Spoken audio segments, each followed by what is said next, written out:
iniciamos a série do Sermão do Monte. Jesus, no Sermão do Monte, que está no Evangelho de Mateus. A série do Sermão do Monte vai do capítulo 5 até o 7, mas começa nas bem-aventuranças. Então falamos sobre a primeira bem-aventurança e vamos caminhar para a segunda bem-aventurança. Verso 4 apenas do capítulo 5, apenas o verso 4.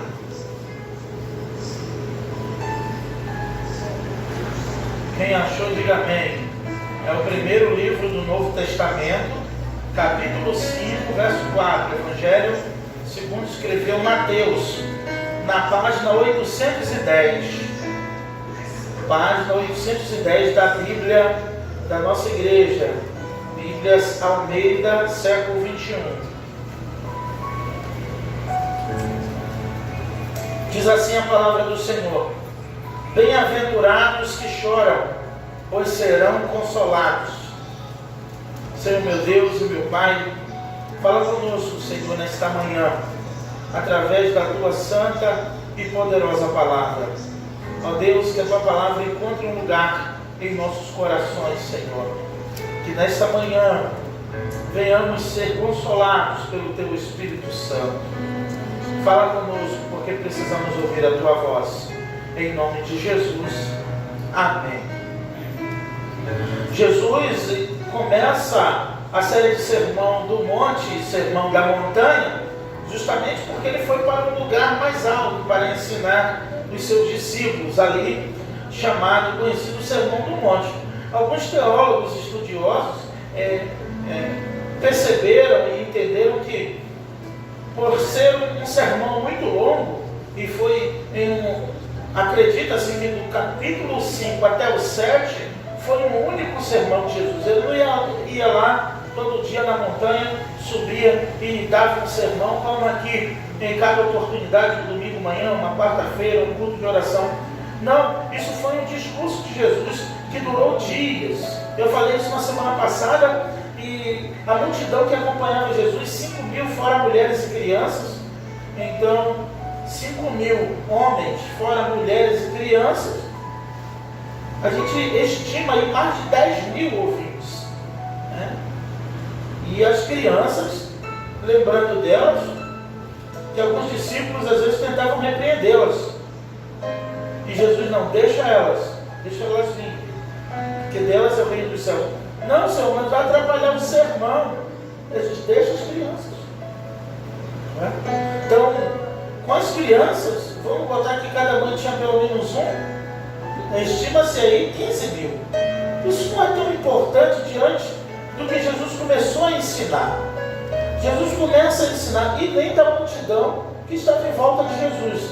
Como falei também na semana passada, a multidão estava acompanhando Jesus. Eu gostaria de ressaltar essa importância, que nunca se esqueçam de observar o público-alvo. Tinha os discípulos, os seguidores, tinha os fariseus, tinha os escribas, tinha os anciãos, tinha os essênios, tinha os saduceus. Tinham cúpulas também religiosas que estavam à beira de Jesus, mas muitas vezes para achar uma ocasião contra ele. E Jesus começa um sermão de prejuízo, um sermão de perder, um sermão de humildade. A primeira bem-aventurança, e bem-aventurados quer dizer felizes são, e a bem-aventurança vem da felicidade.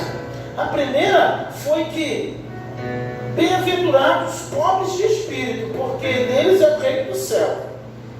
A primeira bem-aventurança de Jesus é convocar os pobres de espírito, os humildes, aqueles que têm a sua alma num estado de necessidade contínua da graça de Deus. Esse é o pobre de espírito.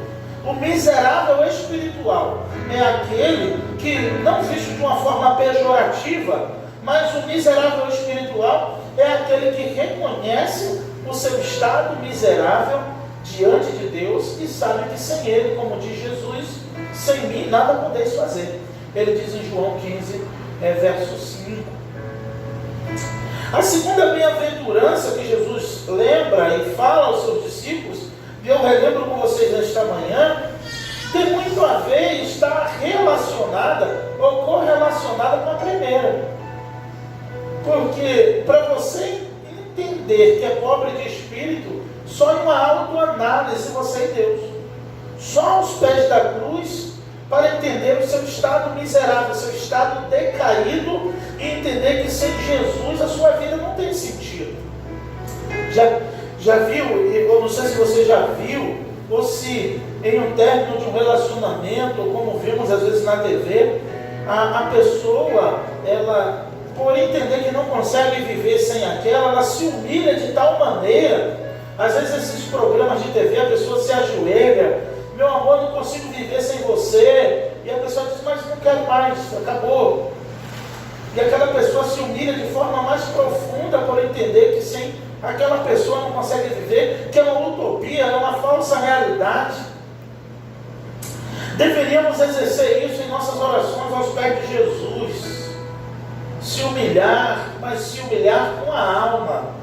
Não se humilhar com palavras, mas humilhar a nossa alma diante do Senhor.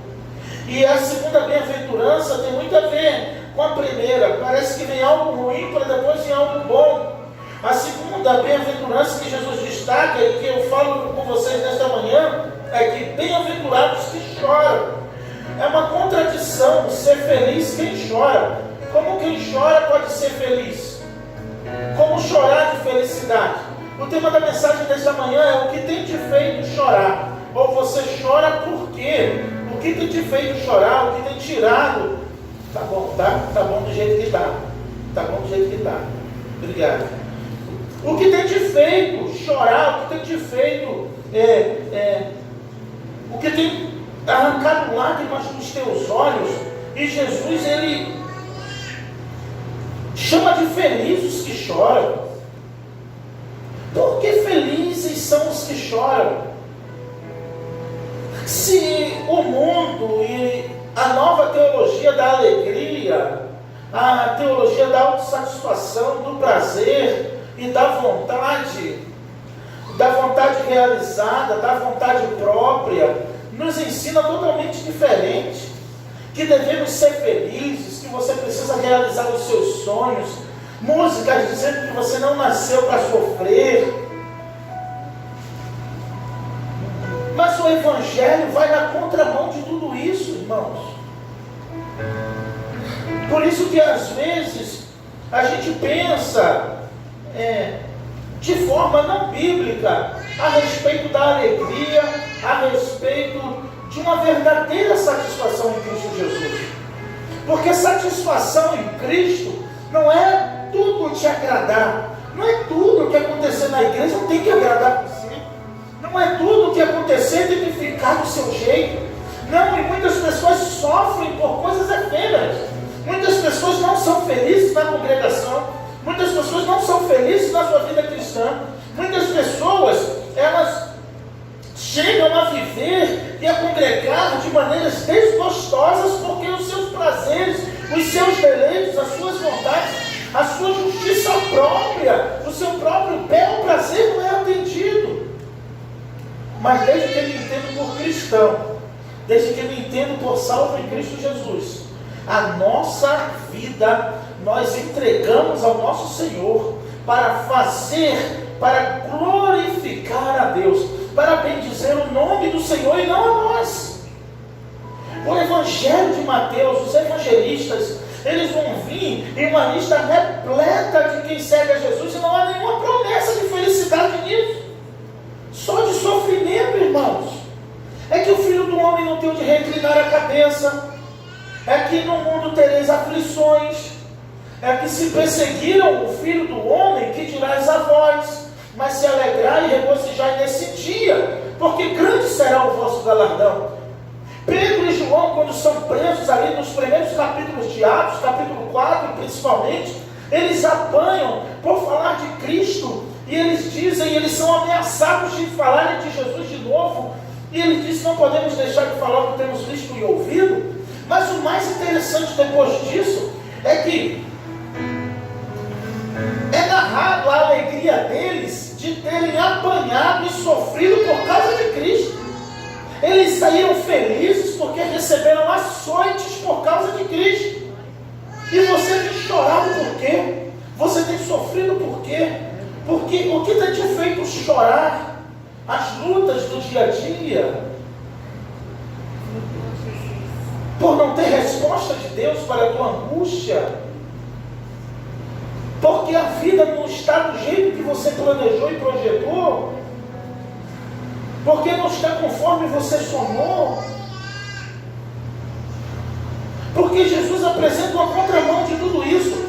Felizes são os que choram. Mas ainda posteriormente no Evangelho de Mateus ele diz: ai de vós que rir, porque a vez de chorar e lamentar, a vez de plantear e chorar. É um paradoxo, parece que é uma Bíblia diferente de muitos que estão sendo pregados aí. Jesus disse: vocês são felizes que choram. Ai de vocês que ficam rindo da vida, os risonhos, da teologia da alegria, da satisfação, os que desdenham, os que zombam, os que têm o seu espírito sarcástico, que zombam de tudo, que faz sarcasmo de tudo. Um dia vocês haverão de chorar e lamentar, mas quem chora agora será consolado pelo Senhor Jesus. A Bíblia diz também, descreve lá em Isaías 53, que o próprio Senhor Jesus, isso 750 anos antes da vida de Cristo, que ele seria homem de dores, homem de sofrimento e que sabe o que é padecer. A Bíblia diz que ele não teria beleza nem formosura alguma para que ninguém se agradasse dele. Não foi só pelo fato dele sofrer na cruz e ficar desfigurado, não. Mas quando diz que ele não tinha beleza, não tinha estrutura e nem tinha formosura, era para que, de forma geral, ele não fosse agradável nem aos olhos. Ou vocês pensam que Jesus é esse bonitão do quadro, dos olhos azuis, aquele loirão, aquele cabelão? Ele tinha 30 anos quando iniciou seu ministério. E os fariseus acharam que ele tinha quase 50. Tu não tem nem 50 anos, está beirando de 50 e viu Abraão? Porque, segundo estudiosos, mesmo com 30, o seu aspecto era tão pesaroso, era tão triste, era tão acabado, cansado, que ele parecia até ter mais idade do que o que tinha. Você vai ver em Evangelho de João capítulo 11, verso 35, que Jesus chorou. Ele não chorou porque o seu amigo morreu, porque ele já havia dito: Lázaro apenas dorme. Ele chorou por causa da incredulidade do povo. Você vai ver que Jesus passa por Jerusalém e a Bíblia diz que ele chora, lamenta por ela, diz: Jerusalém, Jerusalém, que mata os seus profetas. Quantas vezes eu quis juntar vocês como uma galinha junto os pintinhos e vocês não quiseram.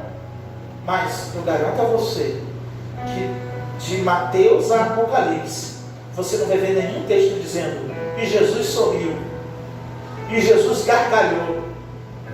Você não vai ver Jesus contando nada para alegrar ninguém. Você só vai ver Jesus dizendo: perde, renúncia, não vai dar tchau para a mãe não vai sepultar teu pai não, me segue. Tu não vai ter lugar nem onde dormir, vem comigo. Quem põe a mão no arado, olha para trás, não é digno de ser meu discípulo. Jesus apresenta o evangelho de renúncia, de sofrimento, para obtermos uma glória maior. Vivemos, irmãos, a vida tão mesquinha em busca de glórias menores, em coisas passageiras, em coisas efêmeras, para nossa autossatisfação, e descobrimos que os anos passam e não conseguimos ser verdadeiramente realizados. E esquecemos da glória maior. O apóstolo Paulo vai dizer que as aflições do tempo presente não se comparam com a glória que será revelada naquele grande dia. Aleluia. Diz: onde está a morte, a tua vitória, onde está o inferno, o teu aguilhão. E o último a ser vencido, que nos faz chorar, que nos faz sofrer, é a morte. E Jesus entra com um discurso. Eu fico imaginando, eu acho que você imagina também.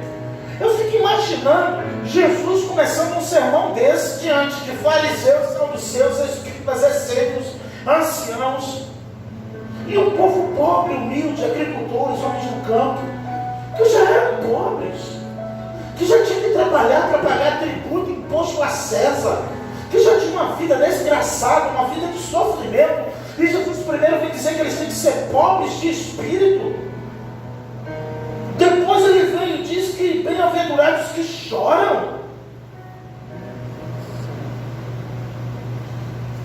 E eu sempre repito isso, e repito porque está todo dia estampado na internet, um bocado de gente gosta mesmo de ouvir.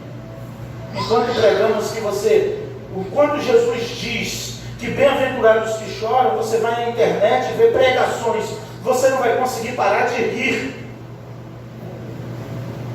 Eu bato nessa tecla mesmo, porque é a verdade, porque a gente prega a Bíblia dizendo que tem que chorar pelos seus pecados, você tem que lamentar pela sua vida. Pare de lamentar pela igreja, pare de lamentar pelo pastor, pare de lamentar pelo irmão e lamente por você, seu miserável pecador, dependente da graça de Deus.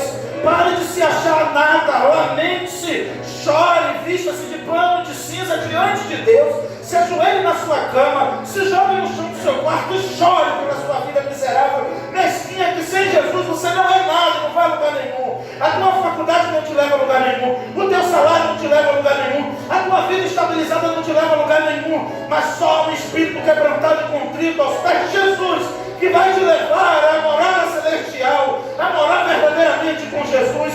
A tua casa panelada vai ficar aí, uma morte, uma gripe, um vírus acaba com você. Mas você precisa entender que a morte não pode matar um salvo em Cristo Jesus.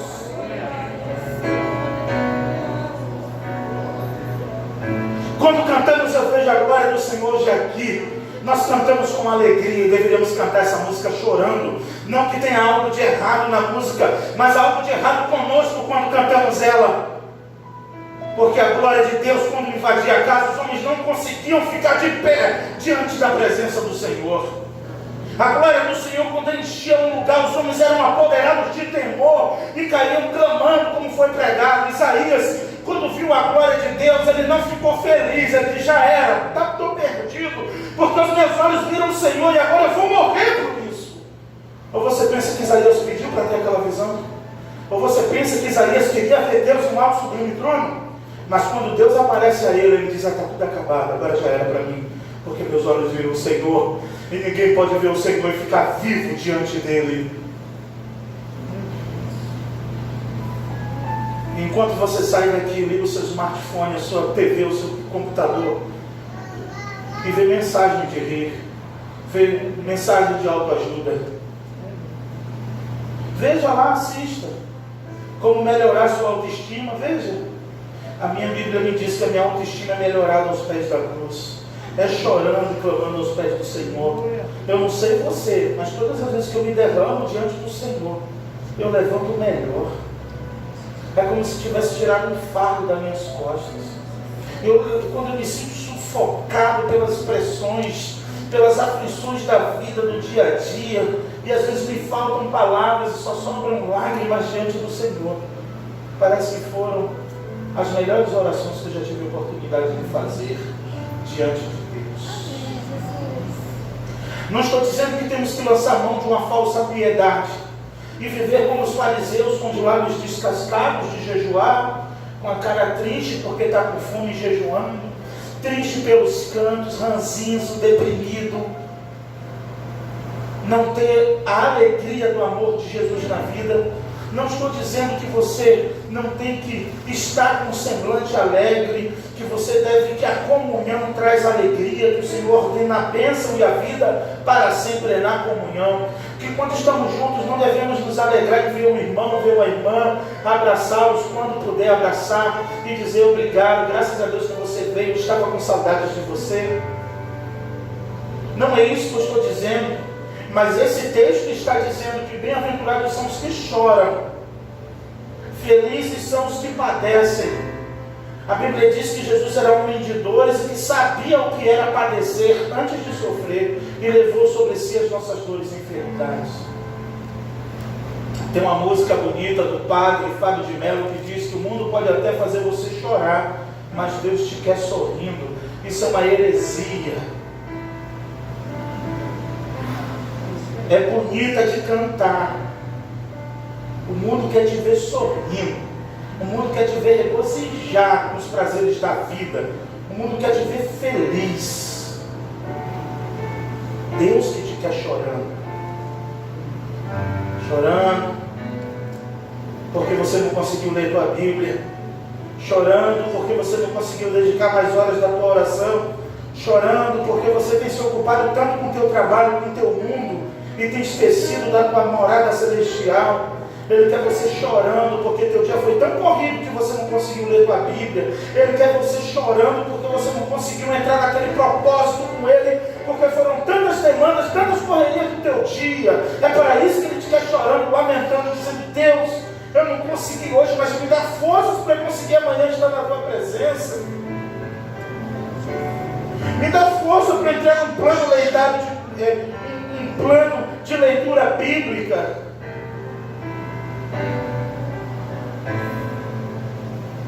Mas a Bíblia diz isso, que bem-aventurados que choram. Não é chorar porque perdeu um ente querido. Não é só chorar porque as coisas não saíram como planejado. Não é só chorar porque o teu filho, tua filha não ouviu o teu conselho. Não é só chorar pelas pressões e as dificuldades da vida. Esse chorar aqui na Bíblia é chorar pelos pecados, é lamentar-se por quem você é, não pelo que os outros te fizeram. É lamentar pelo que você é e não pelo que não aconteceu do seu jeito. Embora eu esteja falando para pessoas próximas da perfeição de Cristo Jesus, porque a Bíblia também diz que há o aperfeiçoamento dos santos e que o Senhor vai nos aperfeiçoando até o dia da morada celestial, até a estatura de varão perfeito. Então devemos avançar rumo à perfeição, sim, a cada oportunidade, a cada culto, a cada reunião, a cada oração, a cada partido do pão. É uma oportunidade do Senhor nos forjar, nos aperfeiçoar cada vez mais. É natural que você esteja mais perfeito hoje do que em 2019. É natural que em 2021 você alcance mais perfeição do que em 2020. É o que a Bíblia diz: anda na minha presença e ser perfeito. Como Deus disse a Abraão, devemos almejar a estatura de varão perfeito. Devemos almejar a cada ano, devemos deixá-lo a cada mês, a cada dia, a cada hora, mazelas que nos sucumbiam e que se apoderavam de nós, e a cada dia podermos sentir a libertação do Senhor Jesus em cada área de nossas vidas. Devemos dar um brado de vitória por isso. Você deveria lembrar de quem você era em 2017, 2018, teu temperamento, teu estilo de vida. Olhar para você hoje deveria ter motivo também para glorificar. Mas isso não tira o maior motivo de você lamentar e dizer: Senhor, eu posso estar do jeito que eu quero, mas ainda não estou do jeito que tu quer. E qual é o jeito que Deus quer? Perfeito. E se não está perfeito, ainda não está do jeito de Deus. Por isso que naquele grande dia, no abrir e fechar de olhos, seremos transfigurados e o nosso corpo transformado em um corpo de glória. Por isso que quando Ele voltar para buscar a sua noiva, Ele manda lavar os vestidos, mas quando Ele voltar para o dia das bodas, Apocalipse diz que Ele virá com um vestido branco e resplandecente para vestir a sua noiva. Porque uma roupa, depois de muito lavada, você sabe que ela fica poída, fica desgastada. Às vezes algumas manchas ficam meio que de longe, assombreando ali, dependendo da roupa. Então, por isso que naquele grande dia Ele virá com um vestido branco e resplandecente para vestir a sua noiva. Que será o dia do casamento, será o dia das bodas do Cordeiro. E há uma promessa para aqueles que choram. E a promessa de Jesus é: chore, meu irmão, chore hoje, minha irmã, lamente-se, chore aos pés da cruz, chore diante do Senhor, Porque a promessa de Jesus é que você será consolada, é que você será consolado. Por isso que Ele deixou o Espírito Santo, o Consolador, o Espírito que o mundo não conhece. E Ele diz: bem-aventurados que choram, pois serão consolados. Em Apocalipse vai dizer que Ele enxugará dos nossos olhos toda a lágrima. Não haverá dor, não haverá sofrimento, porque todas essas coisas serão passadas. Ele fará nova todas as coisas. Apocalipse diz que virá um anjo diante do Senhor, na visão de João, na revelação que João teve no Apocalipse, com uma taça, com óleo, fumaçando diante do Senhor. E João pergunta: o que é isso? E o anjo responde: essas são as orações dos santos, as lágrimas dos santos, as súplicas dos santos que estarão e que está diante do Senhor. Suplique, clame, implore diante do Senhor o perdão dele a cada dia, porque você precisa a cada dia do perdão de Deus. Porque eu preciso, nós precisamos todos os dias do perdão de Deus. E devemos chorar, não só no sentido de ter lágrima nos olhos, mas de ter um coração pobre e humilde diante do Senhor, contrito, quebrantado, esmiuçado, esfarelar diante do Senhor. E você poder dizer para Ele: toma os pedaços, Senhor, de mim, toma os pedaços do meu coração. Não sei como você entrou aqui nesta manhã. Eu sei que a ceia é importante, é um memorial da ceia do Senhor, mas orando aqui eu disse, ela só não cura, salva, liberta, não sara. E a palavra sim, é que você tem a oportunidade de ser lavado, transformado, restaurado. Então não sei como você entrou aqui nesta manhã, mas eu estou mais preocupado com a tua vida emocional, a tua vida espiritual, do que com o memorial que queremos participar, que é tão importante quanto. Mas um pedaço de pão e um pouquinho de suco não vai mudar teu caráter. Um pedacinho de pão e um pouco de suco não vai mudar você. Não vai mudar a tua maneira de pensar. Não vai mexer com as tuas convicções. Não vai confrontar você. Vai te dar só uma sensação de dever cumprido. Vai te dar uma sensação ritualista, quiçá religiosa. Mas a palavra do Senhor, que é ministrada, é para curar a tua alma. Lembre tudo que te fez chorar durante esse ano. Estamos chegando. Eu sei que Deus não tem calendário, irmãos. Eu sei que Deus não tem relógio, Ele é atemporal. Ele está fora do tempo do universo. Mas nós temos. Lembre de todas as tristezas que você passou e tem passado. As lágrimas que você tem derramado, não sei o porquê. Ou talvez eu saiba de algumas, eu não sei, mas você sabe o que tem te feito chorar, o que tem te feito sofrer. Há uma promessa de Jesus, que Ele irá consolar os que choram. Para finalizar com a ilustração, eu conto o texto que quando Isaías vai até o rei Ezequias, um rei bom, um rei justo, e diz: põe tua casa em ordem, porque hoje o povo vai morrer. É uma coisa muito séria falar isso para um rei. Isaías conseguiu uma facilidade porque ele tinha sangue real. Isaías vai lá no rei e diz: põe tua casa em ordem, porque e Isaías confirma assim: olha, certamente tu morrerá e não viverá. Foi até redundante, era para reforçar um pleonasmo ali para ele entender: certamente tu morrerá e não viverá. Tu vai morrer e não vai viver. E Ezequias, sabe o que Ezequias faz? O que muitos de nós deveremos fazer quando a notícia má chega, quando a notícia ruim chega, quando a desordem chega, quando a aflição chega, quando a angústia chega. E eu sei que chegou para você um dia, ou chegou agora, ou não estamos livres que ela chegue. Ele faz isso. Ele vira para a parede E ele chora. A Bíblia diz que Ezequias chorou e disse: Senhor, eu tenho andado na tua presença, eu tenho seguido os conselhos do teu pai, do meu pai Davi, eu sou temente ao Senhor.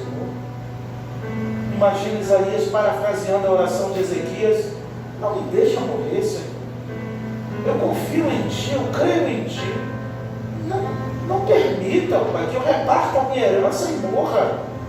Não é o momento, eu não quero morrer agora, Senhor. Mas a palavra ecoando no ouvido de Isaías, de Ezequias: certamente tu morrerás e não viverás. E ele dizendo: Senhor, foi o teu profeta que falou que eu vou morrer. O Senhor disse que eu vou morrer e não vou viver. Não faz isso comigo não, Senhor. E a Bíblia diz que enquanto Isaías estava no pátio do palácio indo embora, a palavra do Senhor veio a Isaías e diz: volta e fala para o meu servo Ezequias que ele não vai morrer mais, que eu estou dando mais 15 anos de vida para ele. Isaías meio confuso, mas conhecendo a voz do seu Deus, ele volta e diz: tu não vai morrer mais, tu tem mais 15 anos de vida. E Ezequias fica preocupado. Isaías fala que ele vai morrer, olha que não vai mais. E o relógio de Acais era um relógio medido pelo sol. Era uma sombra do sol no chão, num ponteiro, feito a dedo. E aí Deus diz, para provar para Ezequias que ele vai viver, eu vou fazer a sombra do relógio de Acais, a sombra, retroceder em 2 horas. Não foi um relógio de pilha não, foi pelo sol. O que é que você acha que Deus fez porque aquele homem chorou? Colocou a sua mão poderosa no eixo da terra e fez assim, ó. Voltou 2 horas. Só para mostrar para aquele homem que ele iria viver. Porque as lágrimas rolaram de um coração sincero. Glória a Deus. Aquela viúva, que já era viúva, desprovida, e o seu único filho, que era o herdeiro que seu esposo deixou, para que ela não perdesse a sua terra, estava dentro de um caixão.